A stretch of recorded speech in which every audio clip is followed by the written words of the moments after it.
Hello and welcome to my channel. Thanks a million for all the support so far. I really appreciate it. Hope you enjoy the next 3 videos that are coming up and hope you're keeping well.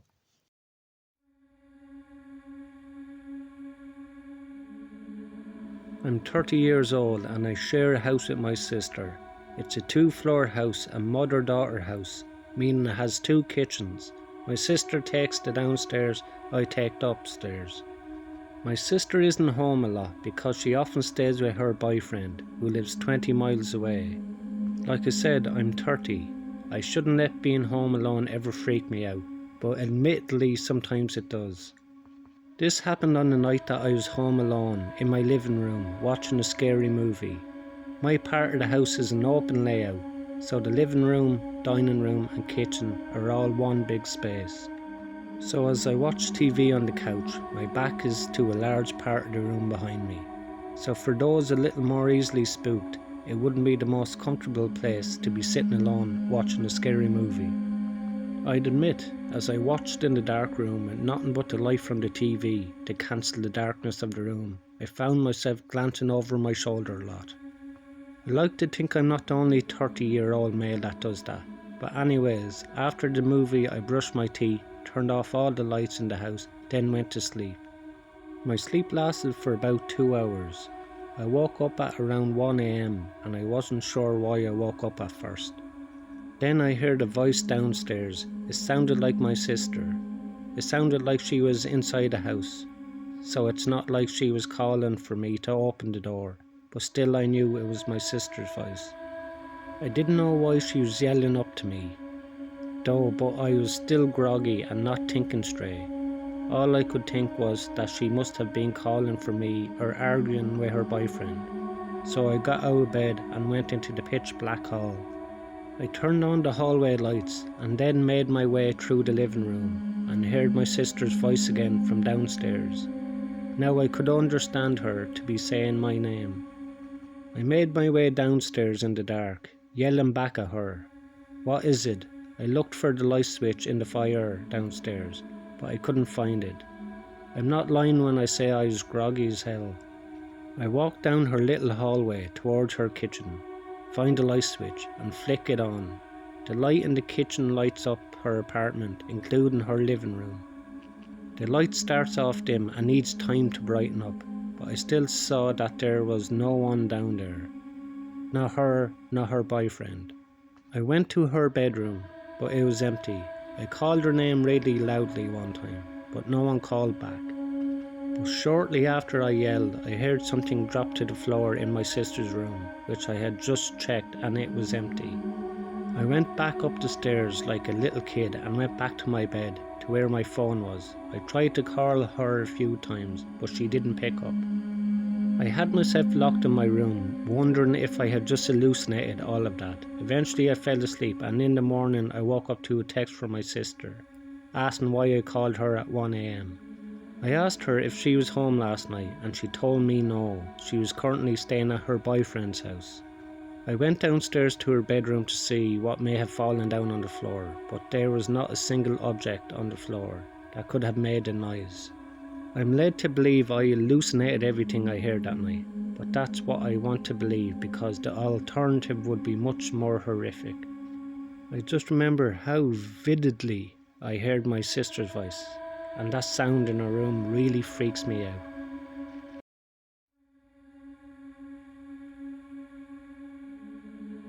I was left home alone a lot as a kid, just due to the fact that my mom was single for a good chunk of my upbringing, and she worked as an RN on a crappy RN schedule, and my brother went away to college. This was the night that my mom was working an overnight shift. It was a weekend night, so I had the girl Molly over, who I was talking to, and she hung out for a while. We watched a couple of movies and whatnot, and eventually she had to go home, because her parents doesn't like her out late, so I was left alone to hold down the fort. I continued to watch TV in my room and bed. My bedroom was upstairs next to the backyard, so when someone dragged one of the chairs on the deck outside, I heard it. I got up and looked out the window, and I saw someone sitting on one of the deck chairs down below. I called Molly's name, thinking it was her. After all, she'd only left about 10 minutes ago. Whoever it was looked up at me, but it wasn't Molly. I immediately pulled away from the window to hide. That was nobody I recognised, not in the darkness at least. I texted a few close friends in our group chat. If it was one of them messing with me, the ones who answered all said no and asked what was I talking about. I didn't really believe any of my friends would come to my house to mess with me like that. Anyway, scared shitless but still curious, I slowly walked back over to the window to look down again. And that person was still sitting there in the chair looking up at my window. It was a he, that much was clear, and he definitely saw me. I hurried away from the window again and turned off the TV. I sat in my bed in a ball, basically with my arms wrapped around my knees. I waited in darkness for a while. I didn't even want to turn my phone screen on because I was scared he'd see the light. I didn't even want to move because the window was open and I feared that he'd hear any of my movements I made. I wanted him to assume I was just no longer in the bedroom. I waited enough time. It had to be a solid 5 minutes of just sitting there. I highly doubted the man outside could still be there. I finally mustered up the courage to get up and look out the window again. I felt a little part of me die inside when I saw he was still down there, looking up at my window. Instead of running away from the window again, I tried to be brave and said down to him, "What do you want?" I then noticed his shoulders started to go up and down, as if he were laughing. Really hard, but he didn't make any noise of audible laughing sounds at first, so I heard a slight whistling sound coming from him. It seemed like he was laughing so hard that he was wheezing. I asked him to please go away, then walked away from the window again. I went back to my bed. I was scared to call the police for some reason. I left my room and sat at the top of the stairway, listening. The back door was being pushed. He was trying to get into the house. I ran back to my room again to hide. I was 14. I didn't know what else to do. Eventually I heard the front doors now being fiddled with, and the man was trying to push the front door open as well. He gave up quickly, thank God. I closed my bedroom window and curtains. If our doors weren't locked, I could have been killed easily. I was skinny and weak when I was 14, and definitely not a fighter.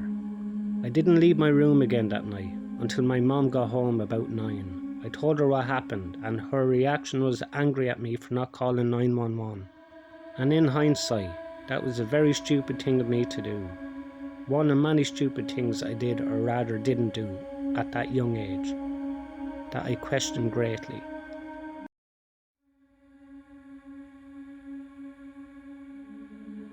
This incident occurred when I was 21. I'm a guy, by the way, and it was right before Christmas, so it wasn't a good way to start off the holiday season. I was home alone one night at around 1 AM in the morning in my room laying down in bed. I was just about to drift off when I got a notification on my phone about someone at the door. When I opened the door, there was a person standing right at the front, wearing a ski mask and holding a handgun. Yeah, as cliche as it sounds, that's what I saw. I pretty much immediately went into panic mode. I think I got out of bed, put on my shoes and jacket and left the house. I didn't put on any pants on because I didn't want to waste time, but I still had my tidy whities on, thankfully. Anyway, I very quickly went out the back door. When I got outside, my legs got cold, knowing I didn't have any pants on. I got to the sidewalk and I ran like hell to the police station, which was only about 6 blocks from my house. When I arrived at the police station, I had found a cop and explained the situation to him. He said that he would drive me home to take a look, so I got inside the police car with him and he drove me to my house. A little bit after we arrived at my house, the cop went into the house, and after about 5 minutes he came out with the guy in handcuffs. I then got out of the car and approached the officer and the guy. I couldn't believe what I saw. The guy was a former co-worker of mine who got fired, and he claimed he wanted to come to my house in the middle of the night to shoot me in my sleep. This guy had actually got fired for stealing money from my job, and I had gotten a video of him doing it, and I had showed it to my boss. which is how he got fired. He said he would get his revenge the next time he saw me, but I ended up filing a restraining order against him so that he could no longer approach me. I haven't seen or heard from him since, and I hope I never see him again.